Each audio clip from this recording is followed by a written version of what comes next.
to Season 2, Episode 2, Car Biz Chronicles. This is a special one for me. We traveled down to Southern Illinois to meet with Max Klemm at his dealership that he works at with his son-in-law. It's a tremendous story. He is a authentic, unbelievable human being, a consummate car man and professional all the way through. You're going to hear a very interesting fact throughout this episode that Max tells you. He looks you dead in the eyes, people, and he tells you one fact about his business over 48 years I think is going to blow your mind and is a testament, a true testament and embodiment of people and process, which is what we're out trying to talk about here. So please, grab your team, grab your notepads, and sit down to enjoy one of the best interviews I've done in one of the coolest damn dealerships I've ever been in. As a matter of fact, if I had my own shop, it'd look a lot like this place. It was a great time. Thank you again so much for joining us, and enjoy the show. Welcome to another episode of the Car Biz Chronicles Season 2. I am joined by Max. Max, thank you so much for joining me today. Thank you. Thanks for the invitation. Yes, no problem. Max, you have been in the car business for how long? 48 years. 48 years. What got you into it? Well, I went out of college. I went straight to work for Burroughs Corporation, and at the time they were IBM's #1 competitor. Now, IBM had 90% of the market, and we had 10. Okay. And I was very fortunate to be trained very well by them, and I had a very good local manager. And at the end of my first year, I was fortunate to be in the top 10 in the country. And at the end of the year, I said, I need more territory.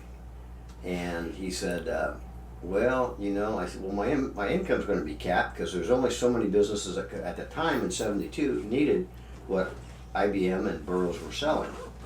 And he said, well, that's going to be a problem. And I said, well, just give me the territory of some of these guys that aren't producing. Just give me a little bit of each guy, and then, you know, I'll be okay. But I said, I'm working 6 days a week, and my income's okay, but, you know, it's not what I like. And he said, well, I don't know. I said, well, I'll tell you what. I can quit right now. I can quit in a day. I can quit in a week. I can quit in a month. I can quit whenever you want, but I'm going to get in the car business. And he kind of smiled. He said, well, why would you do that? I said, well, how come your dad's not working for Burroughs and he's in the car business? And I said, my father was in the car business, and your father's in the car business. My father passed away, unfortunately, at an early age, but I learned a lot from him. And the one thing that struck me about the car business was, I was growing up in the 50s and early 60s, and I said, how come we got more than everybody else? And he said, well, I work a little more than everybody else, and I work on straight commission, and nobody sets a cap on my income. And I realized that working for a major corporation was great benefits, but there was a cap on my income. So I said, this doesn't work. And so that's how I got in the car business. And I was fortunate to be taken in by a dealer who was very aggressive and very much going like this on a rocket ship, and I got to enjoy the ride. Did you get similar training when you got into the car business, like you had mentioned about the previous job being so great? Yes. Yeah? Yes, this dealer was John Bierce out of Peoria, Illinois, and his GM was Gary F. Tring, and great, outstanding training. Unbelievable. Every day a sales meeting conducted by Gary, the GM, or John, the dealer, or the finance manager. And then as the business was developing, he would have selected salespeople hold a meeting. You would get advance notice on what you were going to do.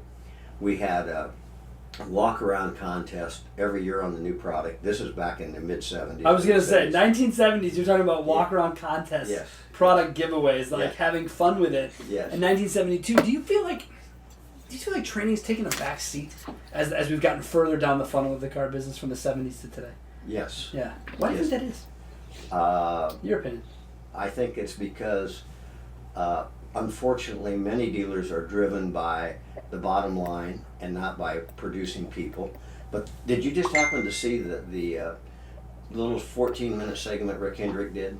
I heard about it. I haven't seen it. Unbelievable. He said, you know, our business is people. We're in the people business that sell cars. Just like Howard Schultz with Starbucks. We're not in the coffee business. We're in the people business selling coffee. And, you know, whether we like Starbucks or don't like them, most of their people are pretty well trained. They are. And of course, Hendrick, you know, his growth. And I just happened to catch this morning that 9 of his dealerships were rated as the best place to work out of ever how many was rated that last year. Right. Now 9 dealerships from one guy. That's pretty damn impressive. Yeah. I don't care if the guy has 50 or not. Right. Having 9 of anything, that speaks to process and people. Yeah. Was it more of an investment? Like, so you're saying bottom line. So you became a dealer, right? In your time. Was training important to you when you were a dealer, and you made sure that you had an investment for it on your bottom line? Training was every day. Sales meeting, my sales manager, my F&I person. Because you followed the way you were raised. Right. And we had a strict agenda we followed. We sat down and agreed at the first of the month what we needed to do. That's what we followed. And I also brought in outside trainers to assist. And I was very fortunate after I got out of my own dealership, after I sold. I went to work for some guys that had multiple rooftops in various positions. And I was fortunate to spend 5 days with Cardone going through 8 dealerships. And that was the most he'd set foot in a dealership since. Yes. But, and like or dislike Cardone, Doesn't at matter the to time me. he was on his way up. Yep. And, he had a lot of great stuff. And But that was it 80? Oh, no, it was 90. You said 91 you sold, right? Yeah. So early 90s. You had already seen someone that kind of had the training trajectory, and you thought, hey, this is important for my guys to have. Right.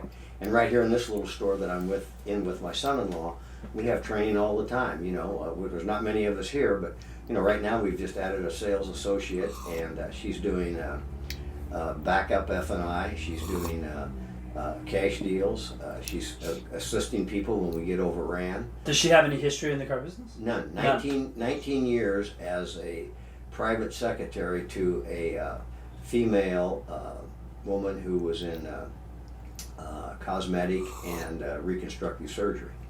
And Wow. but she went to see my daughter-in-law. My daughter, Joel's my son-in-law. She went to see my daughter for a job, and she said, "My husband needs somebody." And she said, Oh, good morning, she said, "I know people, and I know people, and every business is a people business." And she's jumped right in and just done an outstanding job, and handles people real well, and And you're training. So you're training her from ground up. ground And up. giving her the same things that you Right. raised on. And you follow the same ideals, I would assume, with relating to selling a car that you have your whole career, right? I mean, what has changed about the way you approach selling a car now? Maybe just the technology you use to engage?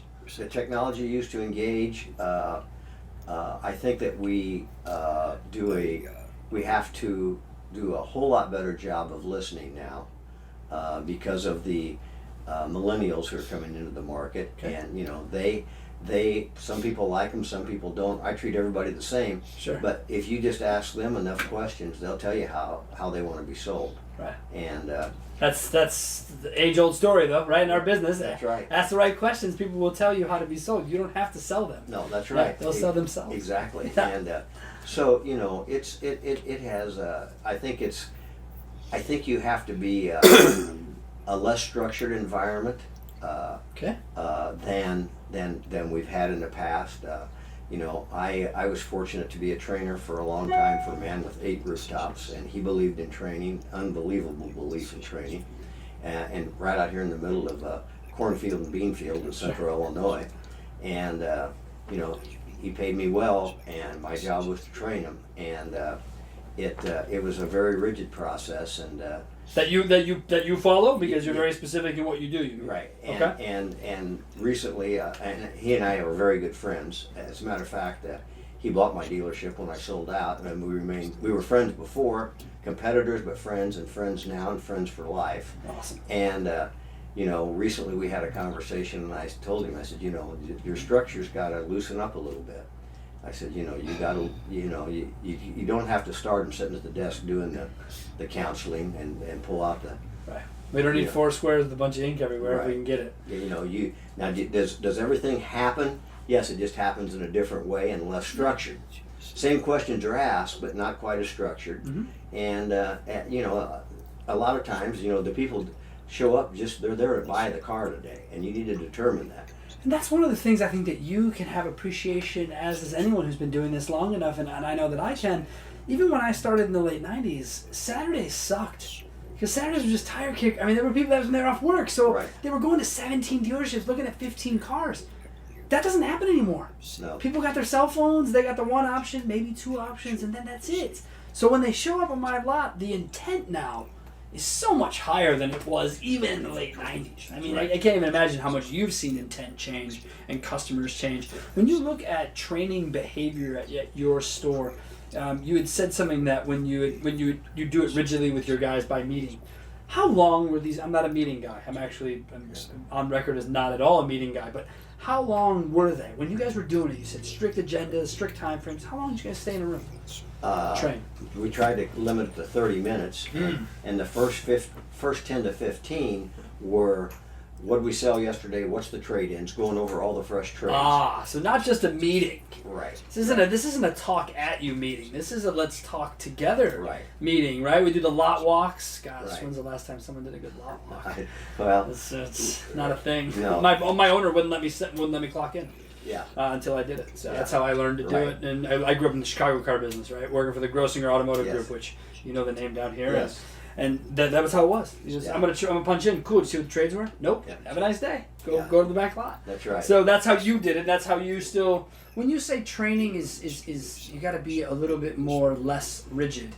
Can you give me an example of what you would have done then that you would do now with, say, the new woman that you hired? Okay. Well, before I would have required her to bring the customer inside, regardless where she met him on the lot, sit down, and find their wants, needs, expectations, and budget range, and talk about their trade, and try to figure out, hardcore needs analysis at the desk, seated, name, number, licenses, basically the start of a car deal. Right. Yeah. Okay. And the other day she said, I walked in and I threw a deal down on the desk, and she says, "Well, what's this?" And I said, "Well, this is a deal." I said, "Please put the credit app in." And she goes, "Well, where'd you do all this?" I said, out there on the back of his car, because that's the type of guy he was. He was a driver. As I call, I try to qualify people, or not qualify, but put them. Who are they? Yeah. And the guy was a driver. He was a Donald Trump, and it was going to be his way or no way. 31 years in retail as a Walmart manager. Okay. I mean, 31 years as a Walmart manager, longer than that in retail. Sure. And when I got all done, he said, "Well, that was easy." And I said, "Well, let's make it easier. Send me your friends, neighbors, and relatives." Right. So she goes, "Can you do that?" I said, "Sure." I said, "You have to be flexible with the customer." You have to be able to do that. And I said, "How do you think you got to this little 50 used car lot with all these mega dealers in town?" Right. How did he find us? And I'm not critical of them in any way. No. Because we have some outstanding dealers in the city that I'm in, and with very, very long reputations and very much community oriented, and they're good dealers, and they're all very, very successful. But what happened was that he got somebody that tried to pull him inside the building and was trying to qualify. And he had just came from hunting, so he don't want to be bothered. Yeah, he had on. Had on my camo gear, and here's what the rig I want to look at. Yeah. And it didn't work, and so. So you've been doing this almost 50 years, and here you are saying publicly to people, because we don't get a lot of people that see this, maybe 5,000 to 10,000 who will see it, but you're telling them right now, don't try and drag this guy in. If he's willing to talk to you outside, talk to him outside. Right. See, I did that in 2013. I moved to not 2013. Jeez, when was it? 2005. I moved to Colorado, and a dealer that I was working for was from Chicago. I got the nickname Chicago Sean because I threw people out. I didn't care. Yeah. And a customer wouldn't come inside. So I walk inside, and I started wheeling a large table outside. Desk manager, where are you going? Someone will go outside with the desk. For what? I said, well, the customer won't come inside. So I want to work cardio. Yeah. You can't do that. Well, that seems odd. The table rolls and the chairs roll. I know it seems odd. So we did it. We made a cardio. It was a whole big thing. But people aren't progressive. When did that flip happen for you? Where you were just like, I gotta kind of abandon a little bit of the old ideals. I was thinking back probably 6 years ago, when I went to work for a man that had 17 rooftops as a used car buyer, and I was in all 17 rooftops once or twice a week. Interesting what perspective you get when you're just kind of poking in. You know what I mean? Listening. Seeing things. Who's that guy with the easy job? Yeah. Don't worry about it. Go like selling cars. Mind your own business. I put in my time. Yeah. Oh no, that's something somebody shared with. Stop a guy and say, "Why don't you try this?" Or, I've seen that before.